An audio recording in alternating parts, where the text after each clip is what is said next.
권력의 최정점까지 오르고자 하는 이유는 사람마다 다릅니다. 많은 경우 권력에 대해서 부정적인데 이유는 권력을 이용해서 사리사욕을 채우고자 하는 사람들이 많기 때문이죠. 하지만 개혁을 이루고자 하는 사람 역시 권력을 필요로 합니다. 카이사르는 로마의 영광을 되찾는 개혁을 추진하고 싶었던 사람이죠. 이러한 시도로 원로원 최종 권고를 남용을 했거나 또는 남용하는 것을 거들었던 사람들에 대한 고소도 진행을 했었죠. 하지만 번번이 실패로 돌아갔습니다. 아마도 장벽을 느꼈을 거예요. 차선책도 있죠. 그라쿠스 형제가 시범을 보였던 호민관 자리를 차지하고 평민 집회를 통해서 법을 통과시키는 방법입니다. 그런데 이러한 방법을 시도했던 수많은 호민관들은 원로원 최종 권고라는 덫에 걸려서 결국 죽음에 이르렀었죠. 그리고 카이사르는 이 호민관 자리를 노릴 수 없었습니다. 호민관은 평민들에게만 열려진 관직이거든요. 귀족과 평민이 대타협을 이룬 성산사건 이후 평민들이 원로원으로 들어가기 위한 관문 역할도 했었고요. 그리고 평민들에게 원로원과 귀족들이 만든 법안 또는 제도에 대해서 거부권을 행사할 수 있도록 만든 관직이 호민관입니다. 그렇기 때문에 당연히 평민들만 입후보를 할 수 있었던 자리죠. 로마의 관직 중에 딱 두 관직만이 거부권을 행사할 수 있습니다. 집정관과 호민관이거든요. 그런데 집정관은 40 정도 나이가 되어야지 오를 수 있는 최종 관직에 해당합니다. 하지만 호민관은 평민이기만 하면 30세에 입후보를 할 수 있는 자리입니다. 그렇다면 10년을 세이브할 수 있다는 생각을 할 수 있겠죠. 그래서였을까요? 그라쿠스 형제를 비롯한 개혁을 원했던 평민 귀족들은 호민관 자리를 꿰차고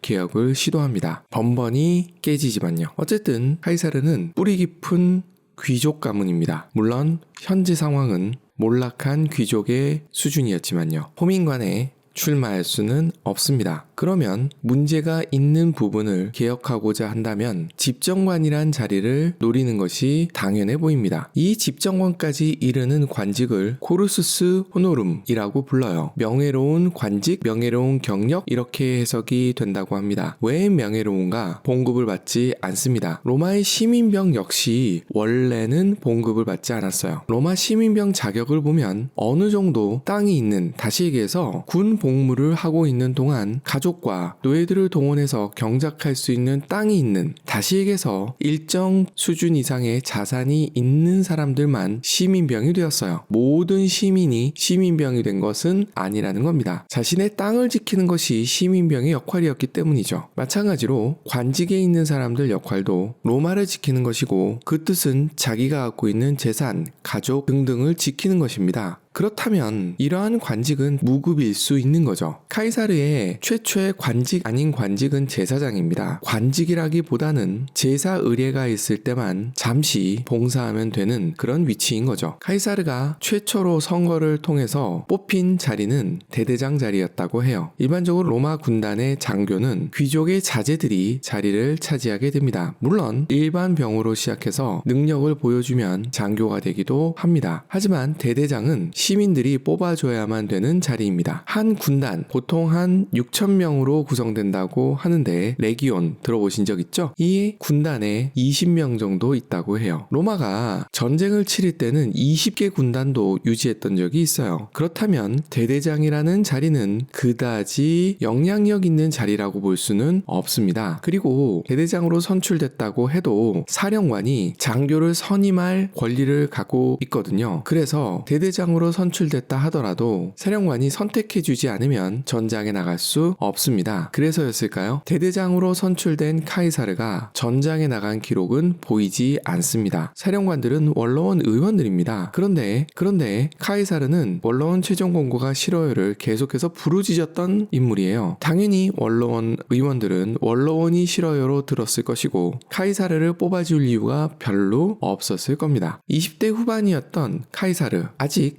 관직에도 오르지 못한 상황에 스페인에서의 반란을 진압한 35세였던 폼페이우스가 집정관 자리에 오릅니다. 군단을 해산하지 않고 원로원을 압박했기 때문에 얻어낼 수 있었던 직책인 거죠. 폼페이우스는 부잣집 도련님입니다. 선거에 나갔을 때 충분히 돈을 쓸 수 있는 위치에 있었던 사람입니다. 크라수스는 40이 넘은 나이였기 때문에 집정관에 당연히 나설 수 있었고요. 이후 카이사르와 묘한 관계를 이어가게 되는 키케로가 있습니다. 이 키케로는 지방 출신이고 로마 시대에는 신참자라 불렸고 한국의 7, 80년대 지방에서 올라와 명문대를 나오고 대기업에 들어간 새로운 중산층 같은 위치의 인물입니다. 키케로는 폼페이우스와 나이는 같습니다. 그런데 민중들에게 본인의 이름을 각인시키는 방법으로 폼페이우스와는 다른 길을 걷었던 거죠. 변호사로서 명성을 얻어가고 있었습니다. 많은 사람들이 카이사르가 대기만성형이다, 뜻깎이다 라고 이야기하는데 폼페이우스를 제외한다면 카이사르의 명예로운 경력을 밟아가는 속도는 그다지 나쁜 수준이 아니었습니다. 30이 넘고 카이사르는 최초의 명예로운 관직을 시작합니다. 선거에서 뽑힌 거죠. 20명을 뽑는 회계감사관 정도는 삼촌, 칠촌 당수기 집정관을 지냈고 아버지도 법무관을 지냈기 때문에 그 후관과 고모부인 마리우스의 후관까지 합쳐서 그다지 어렵지 않게 되었을 겁니다. 물론 이전에 이미 유명 인사였다고 해요. 빚이 많고 바람둥이였다는 것으로요. 잘생기긴 했었다고 해요. 몰락한 귀족 집안 아들입니다. 무슨 돈으로 선물을 했을까? 빚을 졌던 겁니다. 당시에 은행은 없었지만 돈 있는 부자들이 가능성이 있는 젊은이들에게 투자를 했었던 것 같아요. 젊은이들 입장에서 봤을 때는 관직에 나가서 권력을 잡아야지 부를 축적할 수 있다는 생각을 했었겠죠. 그렇게 되면 이들이 돈을 벌게 되고 빚을 갚을 수 있을 거라고 부자들은 생각했을 거예요. 그래서 의외로 순순히 돈을 빌려줍니다. 어쨌든 카이사르의 모습은 당시 부자들에게 어필이 되었었던 듯 해요. 그래서 그 빚을 땡겨서 많은 여자들에게 선물을 주었다고 합니다. 물론 본인을 꾸미는데도 돈을 많이 썼다고 해요. 카이사르는 상당히 멋쟁이였다고 합니다. 회계감사관의 임지는 원로원이 정합니다. 카이사르는 원로원과 사이가 그다지 좋지 않아요. 그래서 발령받은 곳이 에스파니아입니다. 왜 스페인일까? 지금은 상상하기 힘들지만 터키, 이스라엘, 레바논 이런 국가들이 있는 소아시아 지역이 훨씬 더 풍요로웠던 지역입니다. 먹을 게 많다는 거죠. 이 지역들은 대부분 속주였고 속주세를 받을 수 있었고 삥땅치기가 상당히 좋았던 것 같아요. 그래서 많은 사람들이 속주 총독에 나선 이후 부자가 되었다고 해요. 물론 그것 때문에 고발이 되기도 하지만요. 카이사르에게 주어진 임지는 스페인입니다. 스페인 지역은 상대적으로 개발이 늦었고 이 지역은 아직 낙후된 지역입니다. 다시 얘기해서 속주세가 적었다는 것을 의미하고 먹을 게 적었다는 것으로 이어집니다. 하지만 카이사르 개인한테는 나쁘지 않았을 거라고 생각이 들어요. 왜냐하면 카이사르는 이미 유학이라는 핑계로 오리엔트 지역을 가봤거든요. 아직은 낙후된 서부 지역은 처음이었을 겁니다. 이러한 경험이 도움이 되었을까요? 이후 스페인 지역보다 더 낙후되어 있던 지금의 프랑스 갈리아 지방을 정복하게 되거든요. 결과적으로 카이사르는 상황을 잘 이용했던 것 같아요. 도리어 좋아. 이런 거죠. 카이사르가 능력이 있었다라고 보여지는 부분이기도 하고요. 회계감사관은 군단의 보급품을 책임지는 위치다라고 생각하면 맞을 겁니다. 그라쿠스 형제의 동생인 가이우스 그라쿠스도 세르다냐 지역의 군단에서 회계감사관을 지낸 적이 있어요. 중앙정부에서 방한복도 잘 안 보내주고 불량미도 알아서 해결하라고 하는 바람에 이리 뛰고 저리 뛰고를 열심히 했었다고 합니다. 물론 그라쿠스 형제는 많은 크리엔터스들이 있었기 때문에 상대적으로 쉬웠을지도 몰라요. 율리우스 카이사르는 크리엔터스도 거의 없었었기 때문에 상대적으로 좀 힘들었을지도 모릅니다. 하지만 니코메데스 왕과 협상을 벌였던 실력으로 보았을 때 회계감사관으로서 무난히 일을 잘 처리했을 듯 해요. 그리고 로마로 돌아옵니다. 이때 고모가 돌아가십니다. 이 고모는 마리우스의 배우자였던 사람이에요. 마리우스는 민중파에게 영웅 같은 인물이죠. 하지만 원로원파가 득세하고 있던 시절 마리우스와의 관계는 카이사르에게 살생부에 올라갈 수밖에 없는 상황을 만들 뿐이었거든요. 고모의 죽음은 카이사르에게 여러 가지 기회를 제공합니다. 마리우스의 아들도 전쟁에서 죽은 상태였기 때문에 고모의 장례식을 주관할 사람이 없었던 겁니다. 그래서 카이사르가 나서게 되죠. 조문도 읽었을 것이고요. 마리우스의 초상을 등장시켰다고 해요. 부인의 장례식에 남편의 초상이 등장한 거이기 때문에 그런가 보다 할 수 있지만 마리우스는 아직도 국가의 적으로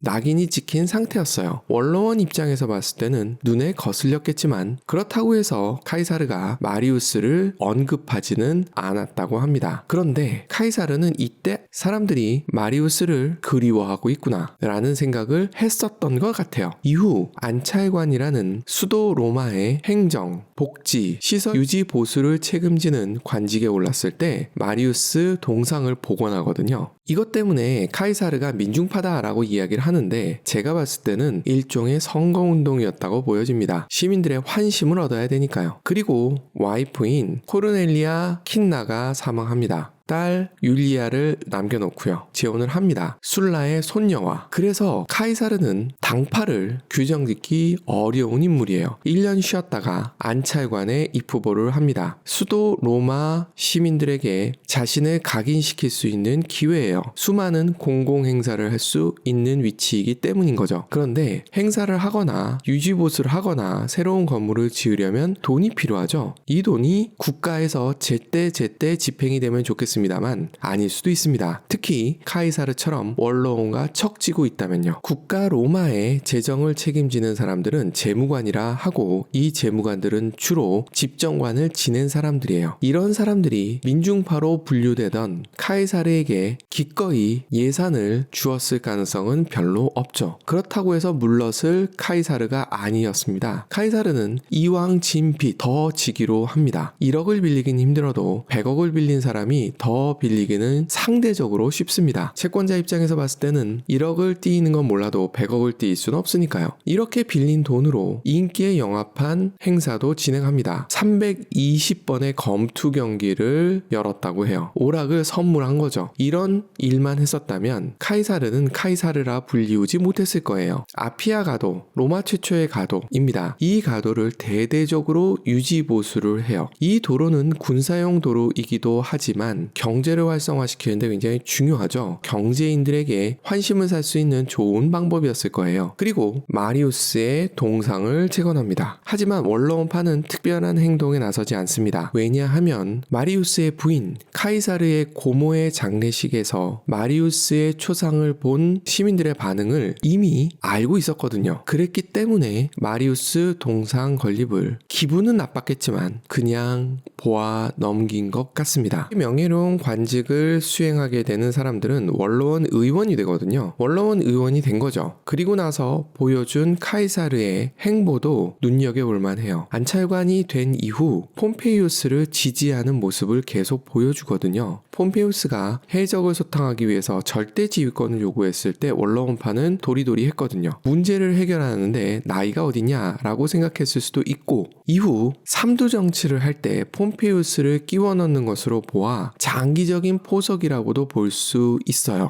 해적 소탕을 90일 만에 끝내고 돌아온 폼페이우스, 이번에는 미트라다테스 전쟁에 내가 사령관으로 가겠다라고 주장합니다. 이미 레굴루스라는 술라파 사령관이 나가 있음에도 불구하고요. 레굴루스는 원로원파에서 굉장히 좋아하던 인물이에요. 특별히 원로원파에 적대적이지도 않았고 자신이 행복하게 사는 것만 방해하지 않으면 원로원파를 지지했던 사람이거든요. 그런데 그런 레굴루스를 몰아내고 자신들을 위협하던 폼페이우스가 사령관으로 가겠다고 하니 원로원 의원들은 싫어했던 거죠. 카이사르와 여기에 키케로 등이 지지를 하면서 결국 폼페이우스는 미트라다테스 전쟁의 사령관으로 부임을 하게 돼요. 여기서 카이사르가 의외의 행보를 보입니다. 최고 제사장 선거에 나서는 겁니다. 최고 제사장이라는 것은 집정관도 지내고 재무관도 지내고 사령관도 지내고 명예로운 관직을 다 지내고 나서 최종 최종적으로 거치는 진정한 명예로운 관직입니다. 그런데 30세 중후반인 카이사르가 이 자리를 노린다는 것은 상당히 의외의 행보라 볼 수 있어요. 명예직이었기 때문에 특별한 권한이 있지는 않아요. 하지만 카이사르가 이후 황제직을 만들 때 최고제사장 권위까지 포함을 시켜버립니다. 이것으로 보아 최고제사장 자리가 가지는 보이지 않는 힘이 있다는 것을 카이사르는 본 거죠. 최고제사장은 거부권 아닌 거부권을 행사할 수 있는 위치이기도 했었어요. 직접적인 거부권은 아닐지 몰라도 간접적으로 한마디 할 수 있는 위치거든요. 그리고 집회 날짜를 결정할 수 있는데 선거라는 게 그렇지 않습니까? 박빙의 승부일 때는 하루차가 결과를 뒤집기도 해요. 그걸 조율할 수 있는 위치이기도 하다는 의미를 가져요. 그리고 최고제사장은 종신입니다. 최고제사장을 어떻게 뽑는지를 설명드려 볼까 합니다. 과거에는 민회에서 뽑았다고 해요. 그런데 술라가 개혁한 법에 의거하면 제사장들이 모여서 뽑는 형태였다고 합니다. 마치 교황을 선출하는 것이 일반 신도들이 아니라 추기경들인 것과 비슷하죠. 카이사르 입장에서 봤을 때는 제사장들이 모여서 뽑는다면 자신이 당선될 가능성이 별로 없다고 판단했던 듯 해요. 그래서 호민관 한 명을 끌어들입니다. 그래서 최고제사장 선출 방식을 바꾼 거죠. 원로원에서 이것까지 시비를 걸 필요성을 못 느꼈던 듯 해요. 그래서 그냥 지나갑니다. 이때 카이사르는 이 자리를 노리는 것이 자칫하면 위험할 수도 있다고 생각을 했었던지 선거 당일날 집을 나서면서 어머니에게 만약 제가 선거에 진다면 집에 돌아오지 못할 겁니다 라고 이야기했다고 해요. 또 도피를 하려고 생각을 했었는지도 모르겠습니다. 그리고 민회에서 카이사르는 최고제사장이 됩니다. 그리고 나서 로마를 뒤흔든 카틸리나 음모가 일어나요. 두 번의 집정관 선거에서 물을 먹었던 카틸리나, 빚을 엄청나게 졌을 겁니다. 이 카틸리나가 들고 나왔었던 공약이 부채 탕감이었습니다. 당시 부채 때문에 고생하던 사람들이 많았었던 것을 반증하는 거죠. 하지만 키케로의 배후 공작으로 세 번째 집정관 선거에서도 물을 먹게 됩니다. 그리고 반란을 획책했다고 합니다. 그런데 좀 어리버리했다고 해요. 당시 집정관인 키케로가 함정 수사를 펴는 등 노력을 해서 결국은 카틸리나 일당은 소탕이 됩니다. 이때도 원로원 최종 권고가 발효가 돼요. 당시 최고 제사장이자 원로원 의원이었던 카이사르는 과거에 반란 음모를 획책했던 사람도 반성을 하고 국외로 나가면 사형을 면제해 주었다. 그렇기 때문에 카틸리나에게도 그럴 수 있게 해줘야 된다라고 주장했었다고 합니다. 카이사르가 지속적으로 원로원 최종 권고에 대한 반감을 보였던 것으로 보아 그 선상에 있었던 것이 아닌가 싶어요. 하지만 소카토를 위시한 원로원파 의원들은 자신들이 힘이 있다라는 걸 보여주기 위해서 원로원 최종 권고를 다시 한번 발효합니다. 처음에는 많은 로마 시민들이 이러한 원로원 최종 권고에 지지를 보냈다고 해요. 그런데 평정이 되고 나자 너무 무기력하게 무너졌기 때문에 동정 여론도 일었다고 합니다. 사람들은 적이 아주 약하면 동정심도 보내곤 하죠. 그 덕분이었을까요? 카틸리나를 죽이지 말자고 주장했던 카이사르는 이듬해 법무관 선거에 나가서 당선이 됩니다. 원로원파 입장에서 봤을 때는 굉장히 찜찜했을 거예요. 그리고 법무관이 되자마자 카이사르는 호민관이 또 한 번 개혁을 시도하면서 폭력 사태가 일어났을 때 호민관 편을 듣는 모습을 보여줍니다. 이것 때문에 원로원에서 법무관 지위를 박탈하기도 했었다고 합니다. 카이사르는 곧 반성을 표시하고 다시 복직은 했다고는 전해져요. 본인이 가고자 하는 길을 계속 가고 있었던 것 같아요. 법무관을 지내고 나면 속주로 발령을 받습니다. 총독이 되는 거죠. 다시 한번 에스파냐로 갑니다. 가난한 곳으로 부임한 거죠. 에스파냐 총독으로 임명이 되었을 때 바로 출국을 하지 못했다고 합니다. 현대식으로 보면 공항에 빚쟁이들이 몰려와서 출국 저지를 한 거죠. 그런데 이때 중요한 인물이 한 명 또 등장합니다. 이미 카이사르의 최고 채권자, 가장 돈을 많이 빌려준 크라수스가 빚 보증을 다 서줘요. 삼두가 다 등장을 했습니다. 그래서 카이사르는 스페인 총독으로 갈 수 있게 되었습니다. 카이사르의 행정관으로서의 능력이 검증이 됩니다. 속주세는 항상 비리의 온상이었고 속주민들의 불만의 씨앗이었어요. 이 부분을 정리하는 작업을 합니다. 자세한 내용은 카이사르가 집정관이 된 다음 속주세에 대한 세금 정책을 설명드릴 때 말씀을 드리도록 할게요.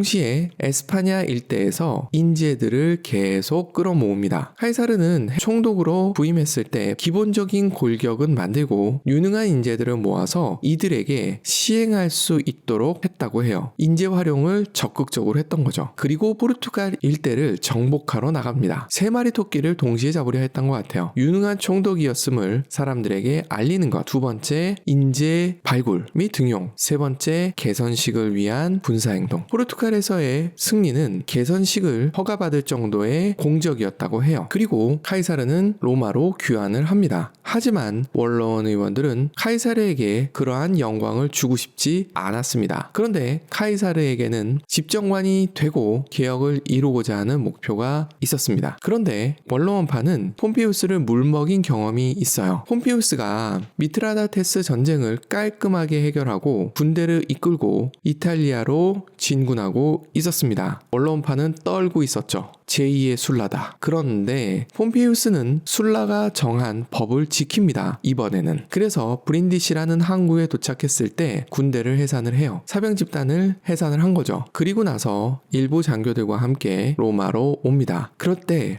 시민들이 열화와 같은 성원을 보냈다고 해요. 당연히 그랬겠죠. 엄청난 무공을 세우고 왔으니까요. 그리고 동방을 평정한 거기 때문에 돈도 엄청나게 많이 모아서 왔다고 해요. 원로원 입장에서 봤을 때는 땡큐였습니다. 왜냐하면 군대가 없는 폼피우스는 별거 아니라고 생각했던 거죠. 이렇게 개선한 장군은 로마 시내로 막바로 들어가는 것이 아니라 성벽 밖에서 개선식 허가를 받고 개선식을 한 다음에 로마 시내로 들어갈 수 있습니다. 그래서 폼피우스가 내건 4가지 제안을 원로원 의원들은 자신들에게 유리한 것만 선택하고 애매한 것은 뒤로 밀어버립니다. 대표적으로 폼페이우스 병사들에게 퇴직금으로 국유지를 할당하자는 제의를 무시합니다. 그리고 동방속주 통치 시스템을 갖춰놓고 돌아왔거든요. 그것을 원로원에서 재가를 해줘야 되는데 이걸 질질 끕니다. 폼페이우스의 동방에서의 인기를 깎아내리기 위한 목적이었다고 해요. 폼페이우스는 개선식만 허용이 되었다고 해요. 하지만 자신과 종군에 썼던 병사들에게 퇴직금도 주지 못하는 무능한 사령관이 되어 있었던 거죠. 원로원 의원들은 스페인에서 돌아온 카이사르에게 동일한 전략을 씁니다. 그런데 카이사르는 집정관이 돼야 돼요. 집정관이 되려면 집정관 후보 등록을 해야 됩니다. 그러기 위해서는 로마 시내로 들어가야 돼요. 그런데 개선식을 집정관 후보 등록일 뒤로 정해버립니다. 카이사르의 목적은 개혁을 위해 집정관이 되는 것이에요. 개선식은 선거운동으로서는 필요하지만 그다지 중요한 포인트가 아니었던 듯합니다. 그래서 개선식을 포기합니다. 그리고 집정관 후보 등록을 하죠. 하지만 카이사르는 선거운동을 잊지 않았던 듯해요. 백마를 타고 로마 성문을 통과해서 집정관